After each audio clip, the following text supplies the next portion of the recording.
Some important questions, answers and greetings in Finnish language. English and Bangla version, part 2.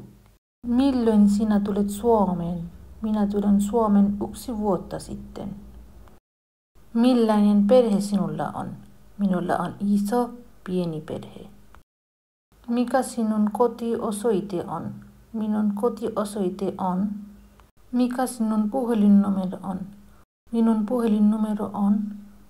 Mikä sinun ammatti on? Minun ammatti on siivoja.